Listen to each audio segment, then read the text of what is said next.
Hiroshima, everybody. Today, we are going to be starting my Road to Black Ops 6 series. Now, I know this was done with a couple YouTubers back in the day with Black Ops 3. I'm going to be taking a little bit of a different approach on it, alright?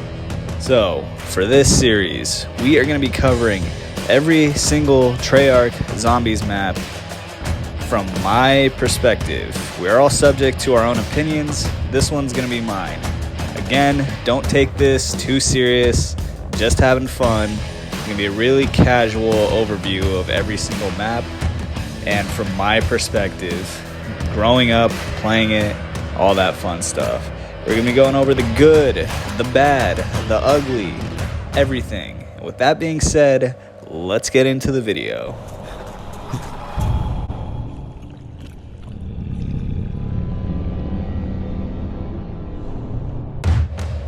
Zombies was created with World at War. Upon completion of the campaign, you were given the greatest gift God could have given humanity, and that was Call of Duty Zombies. Now, the developers, this wasn't supposed to exist, if you guys didn't know. Like, this was a passion project that a bunch of freaking ragtag guys at Treyarch were putting together in the background and turned out to be a huge success. So right off the rip, this map from release did nothing wrong. Because we have nothing to compare it to at this point. So upon release of this map, it was perfect. Now we'll get into how it aged over time, but right off the bat, this thing set it off strong. After an immense campaign, you're island hopping in the Pacific Theater and, like helping the Americans take over Okinawa. And then you're pushing over into Berlin with Reznov, cutting off the flag and, claiming victory over Berlin. You're doing all that, finish up, sit through the credits, and then bam, you just get that wicked cutscene that sets everything off. And then next thing you know, you're just some scared little guy in a bunker with nothing but a pistol. Whoa, whoa, whoa. Where am I? Why is everything so spooky? After you realize that a supremacist group that tried to eliminate an entire race of people was trying to kill you, well then, you realize you just might be Jewish. Nah, I'm just kidding. You're an American Marine. And the first thing you gotta do is you gotta start scavenging for what you can use to help you.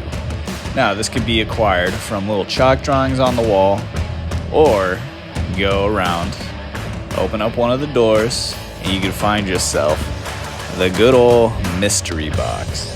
Now, the choice is yours. You can get what you pay for, know what you're gonna get, or, just feed that gambling addiction a little bit, where you could end up with something as good as a ray gun or an LMG, or as useful as a broken condom like the Springfield. Like, who decided to put this thing in the game? Now let's get into what I would consider the good of this map.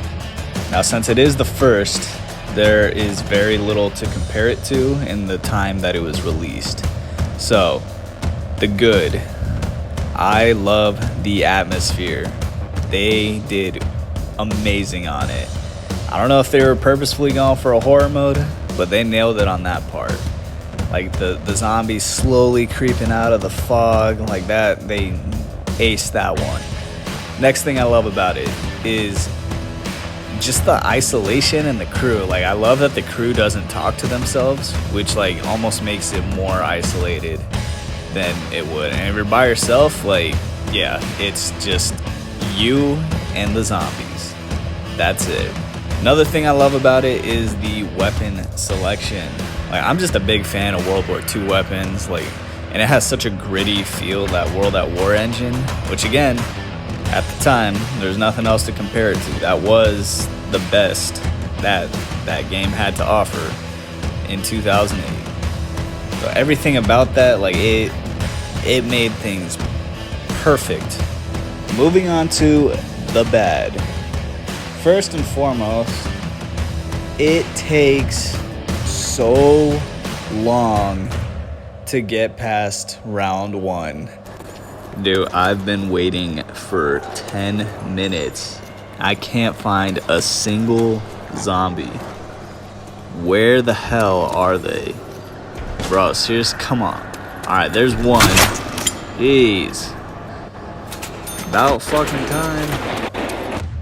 Like, the novelty of the, like, you know, the ambiance and the zombies slowly creeping out. It's cool the first few times. But the more and more you play this thing, like, oh my goodness, like, hurry up, dude. Come on, man. Like, it's not fun. It's not exciting. You're just sitting there waiting for them to come up. But yeah, honestly, other than that, that's my biggest complaint about this map. Like, I mean, the weapon selection, it's decent. Like, it's good to have bad guns in the box. Like, that's what makes it a gamble. And that's kind of what, like, makes it a little bit more fun in a ways. But yeah, that's it for the bad. Alright, now we're getting into the nitty gritty, the ugly. What did not stand the test of time? And my number one thing for this map is the engine. Now, I am a big fan of the World at War engine. Everything feels grittier, like bloody, like it's hard to explain. But the one drawback to it is what it's known as black hole zombies. Like, you get hit by one of those things and it sucks you off like a prostitute in Vegas. Like, geez, man, like, you could be totally fine and you get hit once and you're screwed. Like, you get pulled into the herd. Another big complaint I have with it, after seeing what we got in the future, is any explosive weapon, the splash damage is so bad. Like, it makes them not even usable. Like, Panzerschreck, good luck. The ray gun, it's gonna kill you. Like, the splash damage was insane and you had no chance to even to recover from it. Like, it was one and done with that. Yeah, and the only map that I realized was this bad was Nacht.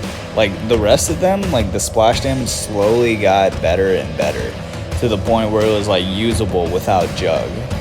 This map? Nah, let's just make them non-usable. Like, you throw a Molotov cocktail, you're gonna set yourself on fire. And then other than that, honestly, the size of the map, I know compared to what we got in the future, it's small and there's not much to do. But for someone like me, like, I like a casual experience. Like, I don't want to be looking up like YouTube tutorial videos or anything like that just to figure out how to play a game. I just like hopping in there, you know, killing a little bit of time, you know, before I had something to do, and just, you know, having fun. Like, nothing crazy, just relaxing. And yeah, this map probably does it the best, more than any other.